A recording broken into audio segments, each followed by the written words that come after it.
Chers amis, chers frères et sœurs, je m'adresse à tous ceux dont je me rappelle le nom, j'ai oublié le nom, dont je prétends me souvenir du nom, et tous les autres. Merci de cette invitation qui m'a été faite pour venir parler devant vous aujourd'hui.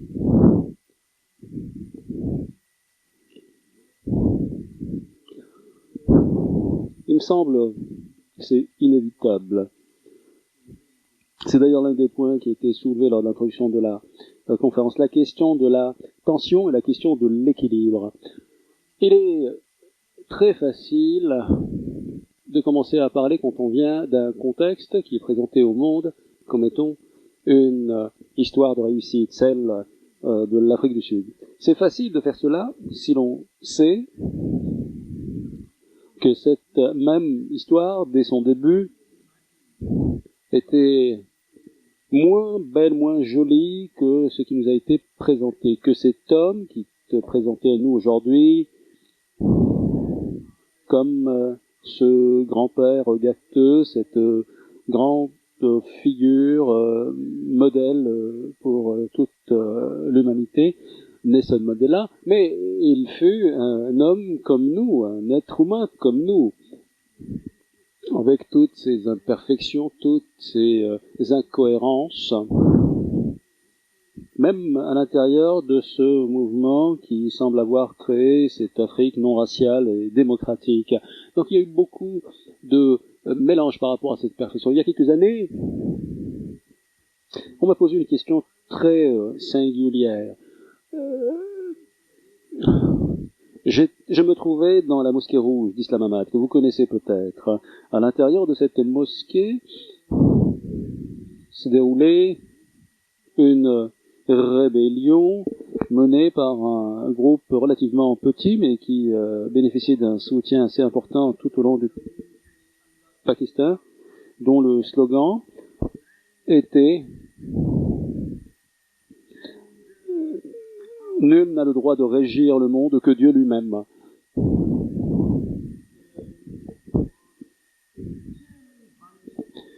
Et effectivement, il y avait ce groupuscule de gens déterminés qui étaient littéralement préparés à mourir malgré les valeurs d'inclusivité et de démocratie.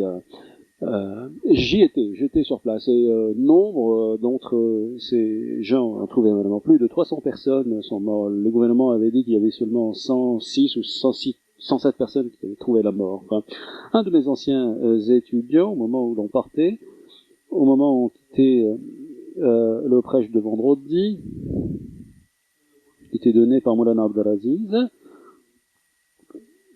ce même cheikh attisait les foules. Il m'a posé la question, tous ces versets coraniques qui sont scandés par Moulana Abdelaziz et qu'il utilisait pour attiser les foules, tous ces versets coraniques sont les mêmes que vous avez invoqués lors de la lutte sud-africaine. Donc vous connaissez très bien ces versets. Ah, évidemment, je suis tout à fait conscient de la façon dont les textes sont parfois exploités, invoqués au service de luttes, parfois des luttes violences, et comment est-ce que ces mêmes textes ailleurs peuvent être utilisés pour susciter le malaise partout. Donc voilà donc comment je plante le décor, cette intervention. Nous, musulmans, nous, société musulmane, nous avons bien sûr nos fondements religieux fixes et figés, comme le Coran naturellement, et la sunna prophétique. Dès le début, dès les premiers jours de notre religion, on trouve cela dans le hadith et aussi dans le texte, dans le Coran, il y a toujours cet appel à l'équilibre, l'idéal de l'équilibre, du juste milieu, la communauté du juste milieu. Et ça fait partie du trait principal que l'on dénote de notre développement théologique, mais aussi géopolitique. Et parfois, cette idée de juste milieu, communauté du juste milieu, a été invoqué comme étant un idéal auquel on doit tous aspirer. Mais par ailleurs, dans certaines autres exégèses, c'est considéré comme étant une marque de supériorité par rapport à d'autres communautés, par rapport à d'autres peuples. Je ne peux naturellement aborder ce sujet que dans sous des points de vue généraux. Autrement, je verserai dans des détails qui ne peuvent expliquer ce thème. Et je viens bien sûr de la perspective sud-africaine. Pour moi, je parle de moi personnellement, pour moi, il me semble qu'il faut rester fidèle à la lettre coranique, au Coran, et surtout lorsqu'il s'agit d'une société d'apartheid injuste, c'est d'autant plus difficile, et agir pour démonter cette société d'apartheid, pour la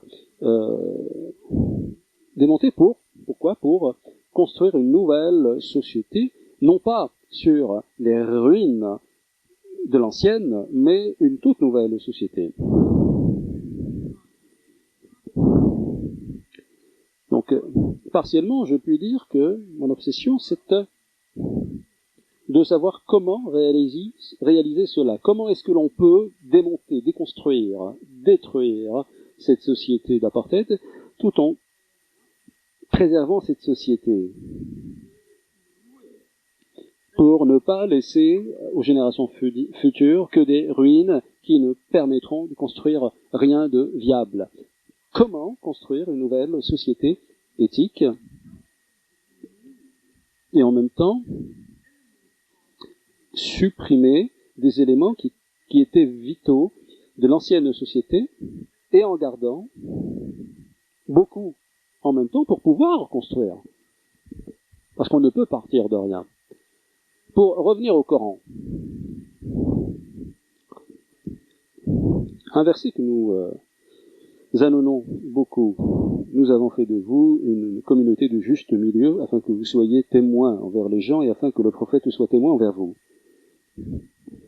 Et évidemment, vous connaissez le reste du verset où il y a cette ordonnance divine pour appeler le prophète à changer la qibla, la direction de la prière.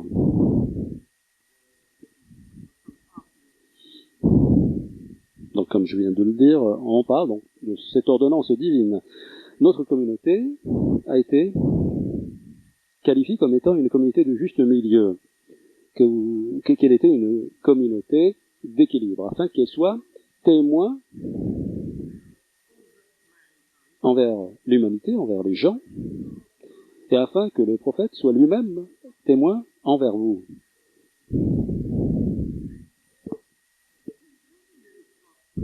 Et au début de notre expérience avec l'exégèse, les 200 premières années, le juste milieu, la communauté du juste milieu signifiait, et ceci de façon constante, comme étant une communauté juste. Ceci pour souligner la justice dont doit faire preuve cette communauté. On voit cela dans les différents hadiths rapportés par Abdullah Abbas, Sufyan al-Thawri, Mujahid ibn Jabbar,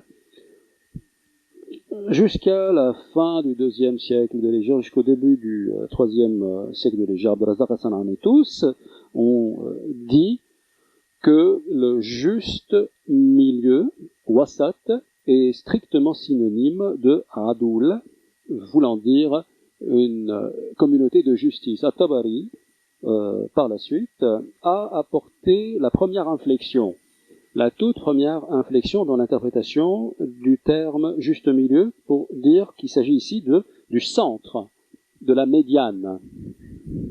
Et ici, on dit que vous êtes les meilleurs, les élus. La deuxième partie du verset dit, afin que vous soyez témoins, afin que vous portiez témoignage pour les gens, a été interprété par la suite comme étant, afin que vous soyez les meilleurs pour les gens. Et cela, c'est en comparaison avec l'autre verset qui dit, vous avez été la meilleure communauté qui a été produite pour les gens. Donc ça a été comparé, porté en corrélation entre les deux. Ceci peut être utilisé pour apporter une acception beaucoup plus large de la justice, même si dans l'exégèse des tout premiers exégètes et de ceux qui les ont suffi, il y avait quand même cette graine de supériorité qui avait été plantée. Et donc, en termes théologiques,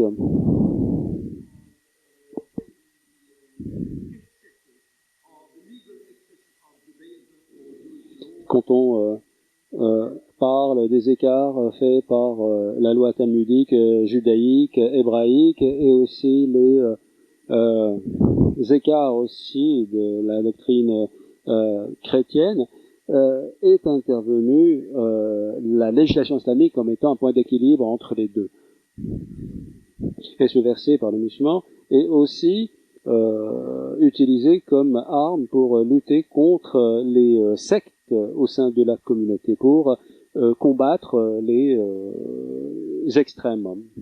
Et donc, dès le départ, ce verset a été utilisé pour dire que notre communauté est une communauté de justice. Par la suite, l'inflexion s'est opérée pour que cela soit interprété comme étant une communauté du juste milieu, une communauté médiane.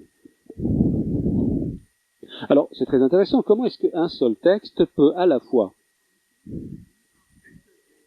donner la présomption que l'on est supérieur ou meilleur que les autres, et dire, lorsque le verset continue, et afin que le prophète soit témoin vers vous, donc à un niveau, vous êtes en relation avec les autres, étant donné que vous portez témoignage envers eux, donc ici, sans arrogance, mais il y a quand même cette graine plantée qui pourrait souligner une supériorité, une arrogance, mais en même temps, on nous demande de l'humilité, étant donné qu'il existe un autre qui est témoin envers nous, qui est le prophète.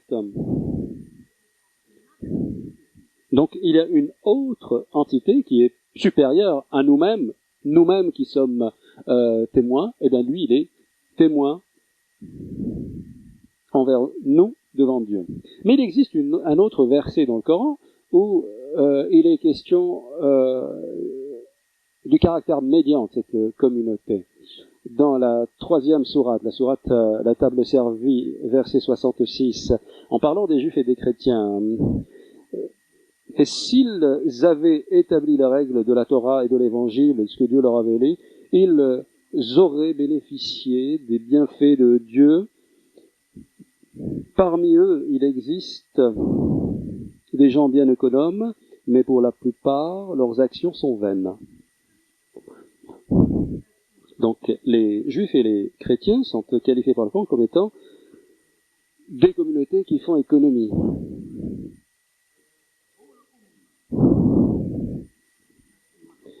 Alors que toute notre communauté musulmane est considérée comme étant une communauté médiane, juste au milieu. Alors que ici, pour les gens du livre, on dit, et parmi eux, il existe des communautés d'économie. Et là, on en revient à la notion d'équilibre. Une communauté équilibrée. Ce fut aussi une question qui est abordée dès le départ de l'exégèse musulmane.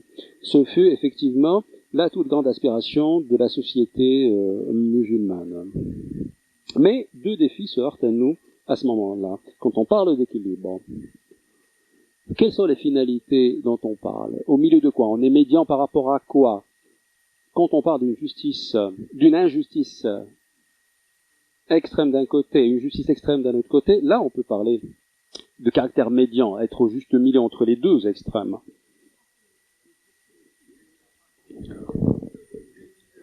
La semaine contre l'apartheid israélien vient de se clôturer. Aujourd'hui, on se pose la question, est-ce que les médias peuvent cesser leur histoire pro-sioniste et nous donner l'occasion, enfin, d'ouvrir notre histoire, parce qu'il y a une vision pro- et anti-sioniste. C'est la question qui se pose au milieu, donc la modération. Mais quand il s'agit de justice et d'injustice, quelle est la valeur de l'équilibre entre les deux extrêmes, hein? Évidemment, tout le monde va dire je suis du côté de la justice. Et en même temps, de quel type de justice parle-t-on à notre époque où il y a tout genre de drogue synthétique? Ça me rappelle mes années d'études au Pakistan, où les gens tentaient de relier les études islamiques avec le monde contemporain. Et là, nous avons le rôle des oulémas, docteurs de la Flatte, ceux qui se concentrent sur les ramifications de la législation plutôt que sur les fondements, sur les finalités. J'étais évidemment très enthousiasmé par ces aspirations. Mais, à un certain moment, je me suis posé la question suivante. Je me dis, supposons, oh, lorsque l'on fait son ablution, et si l'eau n'atteint pas le fond des narines, est-ce que cette ablution est complète ou pas? Bon, bah ici, je n'ai pas reçu de réponse. Ça me rappelle l'histoire de Moïse avec son maître spirituel. Il ne pouvait plus continuer le voyage avec lui.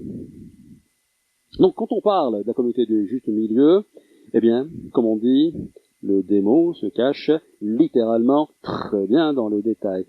Qui est le juste milieu et comment est-ce que l'on peut se mettre dans ce milieu? Nous vivons dans un monde où certains d'entre nous savent qu'il existe des valeurs globales, des valeurs mondiales, des valeurs universelles qui sont applicables à tous. Maintenant, la question c'est de quelles valeurs s'agit-il et à qui ces valeurs appartiennent? Qui les vend? Qui veut nous les transmettre? Par exemple, cette valeur universelle de la présomption d'innocence jusqu'à preuve de culpabilité dans les procès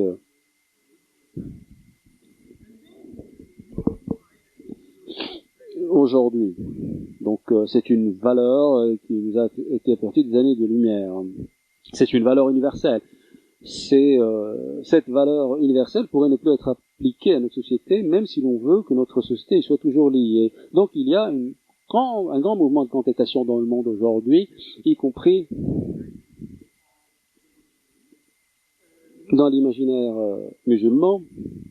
Les musulmans, bien généralement, sont considérés comme étant des sources de problèmes, des barbares qui doivent être civilisés. Et on se sent obligé de leur vendre une idée de ce que doit être une communauté équilibrée, du juste milieu. Mais moi, j'apporte un argument contraire. Je dis, cette communauté n'est pas destinée à être uniquement une communauté juste milieu, une communauté d'équilibre. Elle sera une communauté d'équilibre quand elle s'acquiert d'autres rôles. Le premier desquels étant la toute première acception du juste milieu et de l'économie, c'est-à-dire une communauté qui a été formée et aguerrie à la justice. Donc une société plus juste, parce que la justice est en évolution. Au fur et à mesure de notre développement, notre compréhension de la justice s'améliore. Mais lorsque l'on voit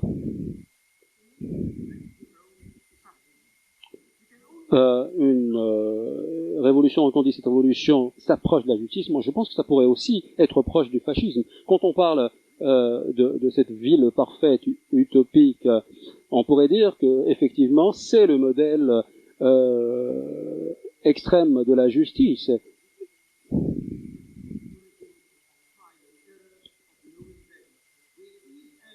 Et effectivement, dans la société musulmane, dans la pensée musulmane, il y a cette notion de la vérité absolue, alors qu'il y a toujours des latitudes à errer, une approximation de la vérité. Donc quand on parle de communauté du juste milieu, on parle d'une communauté à qui Dieu a conféré une énorme responsabilité. Alors de quoi s'agit-il? Il s'agit de la responsabilité devant Dieu.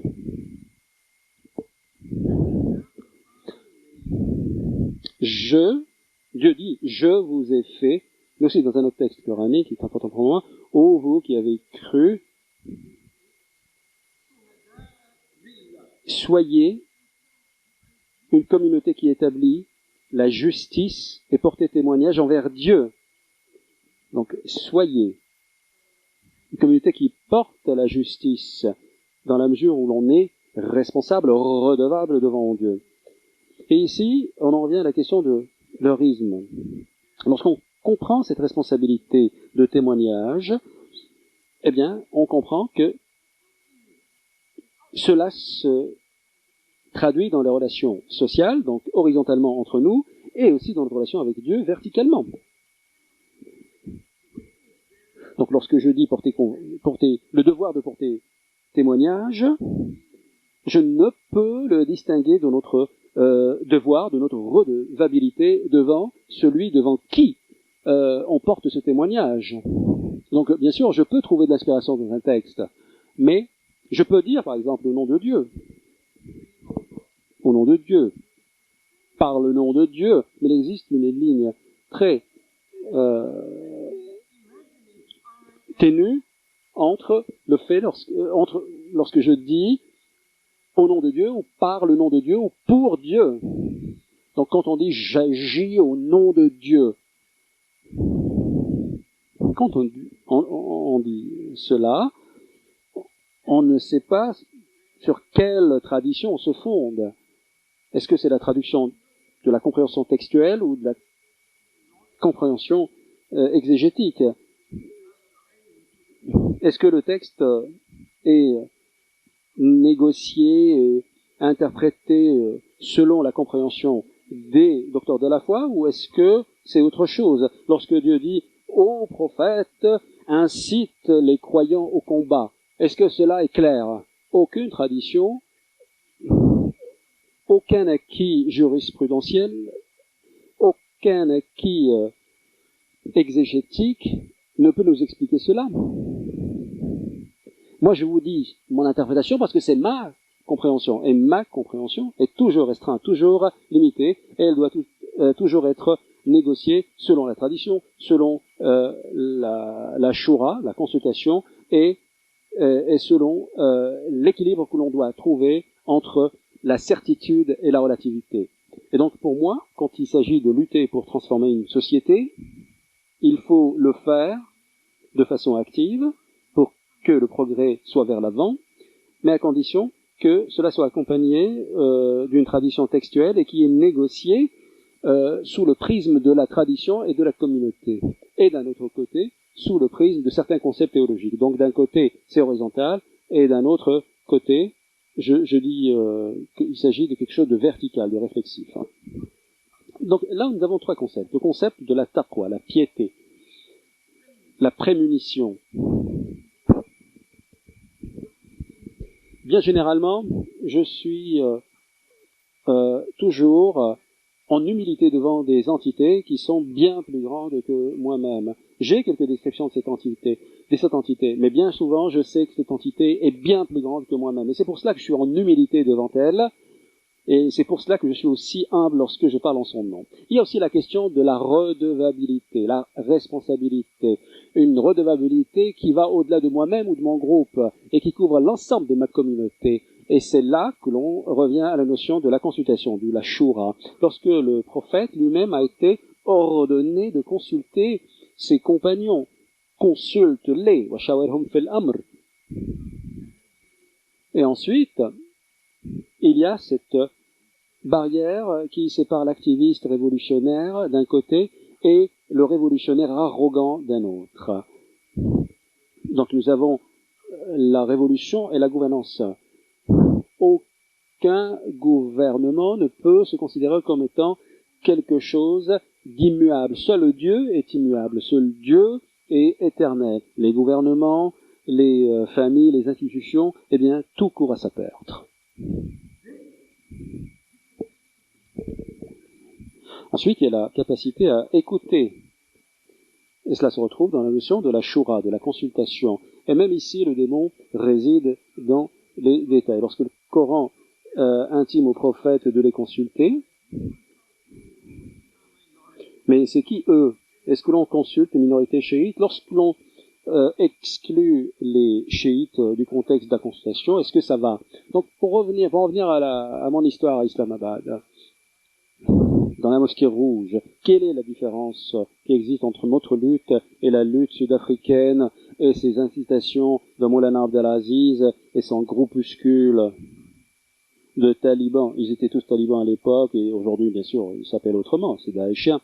Quelle est la différence entre eux et nous? Comment est-ce que je peux me sentir toujours à l'aise en invoquant ces textes, ces mêmes textes coranique qui fait une vraie source d'inspiration pour nous, pour cette lutte juste en Afrique du Sud pour la libération, sachant que ces mêmes versets ont été utilisés ailleurs, comme cela fut le cas dans la Mosquée Rouge, comme arme pour massacrer, pour tuer d'autres personnes. Et à l'époque, je me souviens bien qu'il s'agissait de cibler des Indiens, des Chinois, des femmes et tous ceux qui ne voulaient porter de barbe ou toutes celles qui voulaient porter le voile.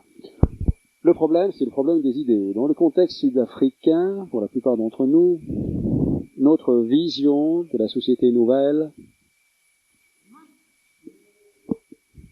était bien plus, je dirais, était bien plus valable. Nous voulions une société qui était deux idées coraniques. D'abord, l'idée de dignité. Dieu dit, certes, nous avons donné la dignité au fils d'Adam. Et d'un autre côté, c'était une lutte non pour une identité musulmane ou chrétienne, mais pour une société fondée sur la justice. Donc c'est ça l'idéal qui nous animait, une société non raciale. L'idéal d'une société qui laisse de la place au plus grand nombre. C'était effectivement ce même idéal qui a malheureusement fait de notre rêve un cauchemar. On est passé du rêve de l'inclusion à l'anarchie la plus totale. Il reste encore une minute. Donc c'est une lutte permanente. Coraniquement parlant, théologiquement parlant, nous sommes redevables, nous avons la responsabilité de veiller à ce que cette communauté devienne une communauté plus équilibrée. Et